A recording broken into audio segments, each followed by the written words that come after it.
What's going on, you guys? Welcome to week number 9 of now Ryan, Josh, and London's NFL Pick'em.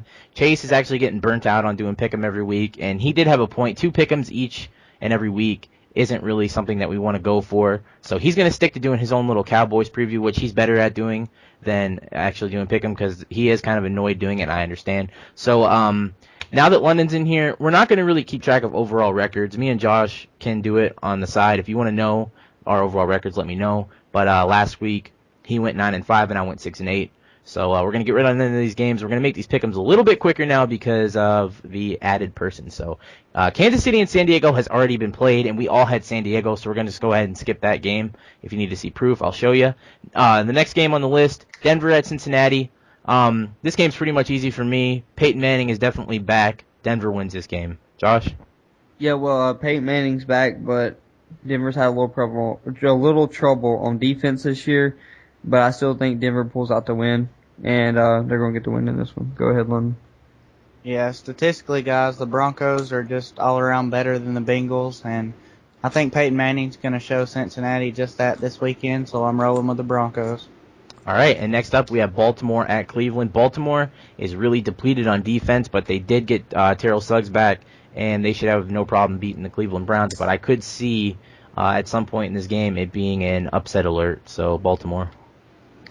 Yeah, I think the Browns have kind of been on a hot streak lately. They've been playing a lot of close games, and the first time they played Baltimore was really close, and now Baltimore's without Ray Lewis. Even though they did get Terrell Suggs back, I think Cleveland's going to win this one, so I'm going with Cleveland in this one. Well, I guess you could say the Browns have a little bit of momentum since they just beat the Chargers, but I don't think it's really going to matter playing this Baltimore Ravens team, so I'm rolling with Baltimore. All right, and next up we have Arizona at Green Bay.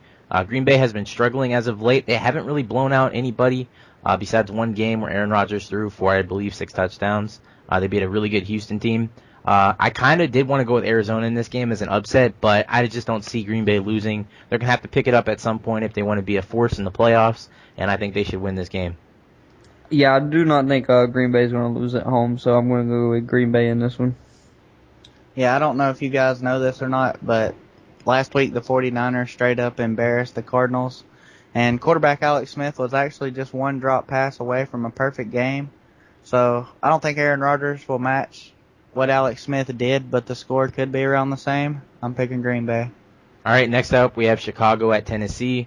Jake Locker is actually going to be held out until after the bye week, and Chicago has a really good defense. I just don't see Matt Hasselbeck. Granted, he hasn't thrown a pick in 2 straight weeks. I think that's going to end here, and Tennessee is probably going to lose. But they are a better home team than they are away, so we'll see. Yeah, Chicago's been playing lots out on defense this whole year, especially in fantasy. And by the way, Ryan finally scored more points than me in fantasy last week, but he still lost this game, and I won mine. So, kudos to me. And I believe Chicago's going to get the win in this win over his team, so I'm going to go with Chicago. All right, well, maybe I'll pick the Titans to win when Jake Locker returns to the field, but this week the Chicago defense is just amazing, and I'm just taking the Bears in this one. All right, Miami at Indianapolis. Hopefully Miami can win this game because that's who I'm taking. Hopefully they don't get a lot of calls in Indianapolis' favor like Tennessee was against Indianapolis. I've never seen it, the refs more into one team. Seriously, fumble should have been overturned to us, and we should have won that game on a field goal. So I don't care what you guys say, but Miami should win this game, hopefully. Yeah, this is kind of a tough game to pick, but I'm going to pick. I think at first I had picked Miami, but I'm going to go a little bit different and go with Indianapolis in this one. Yeah, I'm sort of like Josh. I had a little bit of a dilemma myself choosing between this game. I really think that these teams are evenly matched, and just because the Colts are playing at home, I'm picking the Colts. All right, Carolina at Washington. Washington should be able to beat Cam Newton and the Carolina Panthers. Carolina's having a really bad season, as well as Cam Newton is. He's just not being able to read defense and stuff, so the rookie should get this win. Yeah, as once a great person told me, Cam Newton's the best in the league, but he's not going to win this one. I'm going with Washington in this one. Well, Cam Newton versus RG3 sounds like it has some potential, but this game's being played in Washington, and I don't know if you guys have heard, but RG3 says he does not like being compared to Cam Newton. So I'm not picking against RG3. I'm going to say the Redskins win. All right, good job to the Detroit Lions. They beat a really good Seattle team, and they're taking on Jacksonville here, so they could probably string together a couple wins. I got Detroit in this game, but Jacksonville's a young, scrappy team. They almost beat the Green Bay Packers last week, but just didn't happen. But I'm going with Detroit. This game is being played at Jacksonville, so it kind of makes me wonder, since Detroit's been playing like crap this year, but they finally got some momentum on their side, so I'm going to go with Detroit in this one. I mean, I don't think I have to say much except that the Lions are going to win. Yeah, that's pretty much what I'm going to say about this game. Buffalo at Houston, there needs to be nothing other than Houston wins this game, and they're going to win big. Yeah, Buffalo, they've spent all that money in the offseason, and they have nothing to show for it. Houston in this one. Yeah, this Houston team, they've only lost one time this season, and that's not changing anytime soon. All right, and Minnesota at Seattle. Like I said, Seattle just lost to Detroit. Seattle is a good team, though, as well as Minnesota was a good team for the first half of the season. They're kind of slumping a little bit, and I think that continues here when they lose at Seattle. Yeah, there's like 4 hard picks this week, and this is one of them because they're like 2 evenly matched teams. But I'm going to go with Seattle in this one. I think they just have a little bit too much on offense, and they have a really good defense. Yeah, I mean, this was another one of those games I was kind of stuck with, but this Seattle Seahawks team has the potential to be good, and I think they're going to beat the Vikings this weekend, so let's just see what Russell Wilson can do. All right, we got my dad's Tampa Bay Buccaneers taking on my sister's Oakland Raiders. Why did I add that in there? I don't know, but I got to go with Tampa Bay here. Oakland, I just don't know about Oakland right now. They looked decent last week, but Tampa Bay beat a really good Minnesota team. Like I said, Minnesota's slumping though, so maybe Tampa Bay isn't as good as they are. But I'm just gonna go with Tampa here. Rematch of the Super Bowl, and I will bring this up again. My dad and my sister had a little argument going on during that game, and I remember trolling, and I got slapped. So. Well, Tampa Bay, I think at this point is a more complete team, and they're playing like a more complete team. All their games have been really close this season, and I think they get the win in this one. Yeah, for some reason, I believe Josh Freeman's going to have a good game this weekend, and I almost went with the Raiders, but like I said, something's telling me to pick the Bucs after that performance they put up the last couple of weeks, so I'm rolling with Tampa Bay. And look for Doug Martin to have a big game. So Pittsburgh at New York Giants. Pittsburgh just is not the same team anymore. They're depleted on defense. They're not really playing as well on offense. Rashard Mendenhall is basically just done. I got to go with the Giants here. They're on a roll, and I don't think it stops. Yeah, the Giants did not play particularly good in the regular season last year, and they still made the playoffs. I think they're kind of pissed about that, so they came out this year playing up to their potential, and it showed. They've won a good bit of their games, and I think they're going to win this one too.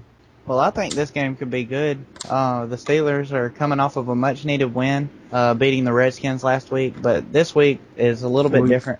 They're playing Eli Manning and the defending Super Bowl champions, like Josh said. They barely went over 500, but I think the Giants are going to win this weekend. All right, next up, we have Chase's Dallas Cowboys taking on the undefeated, unmatched Super Bowl potential team, Atlanta Falcons. And, I mean, you just heard it from my mouth directly. Atlanta should win this game. They are undefeated, and no one has even matched up to them yet. And I just don't see it happening here either. Super Bowl winner and Super Bowl potential if they can ever win a game in the playoffs, you mean. My Atlanta Falcons should win this one, so let's go Atlanta. Yeah, I really think the Dallas Cowboys are going to hang in this game with the Falcons. Some other people may say different, but it could be a season-changing win for the Cowboys. But in the end, the Atlanta Falcons are going to stay undefeated. And here's a potential really good game as the Philadelphia Eagles take on the New Orleans Saints. The Saints defense is very, very, very bad. It showed last week. Peyton Manning just ran up the field on them, or I should say threw on the field on them all over the place. But then on the other side of the ball, you got Michael Vick, who is currently almost going to get benched there. So maybe this is going to be his redeem game. Maybe Andy Reid won't care that he beats on a depleted New Orleans Saints team. We're just going to have to see. But as far as the game goes, I'm going with Philadelphia. I've never seen a worse defense in my life. Yeah, to me, New Orleans defense just looks a little too slow and don't know. They look like they're playing slow, like they don't exactly know what the play is, what zone they're supposed to be in, what man they have and stuff like that. And I think Philadelphia's got way too much speed for them to be messing up like that. Because if they get one step on them, they're going. Especially Deshaun Jackson, Jeremy Maclin, and everyone else. So going with Philadelphia in this one. All right, well, like Ryan said, I've also heard that the Eagles fans and pretty much everybody just wants Michael Vick sitting on the bench as quickly as possible. But I did hear that he's going to be starting in this game, so we'll just have to see what happens with the turnovers. This game's in New Orleans, though, and even though the Saints have a terrible defense, I think that Drew Brees is going to bring their offense together and lead them to a win, and I cannot wait to see EDP's reaction video. Yeah, EDP445, shout out. I'll send you the video if you want to hear that. Anyways, that was week 9 of NFL Pick'em. Every week it's going to be us three now. No more Chase. Check out his Cowboys video. Also check out College Pick'em. That will be in the description below. And that's pretty much it. Peace out.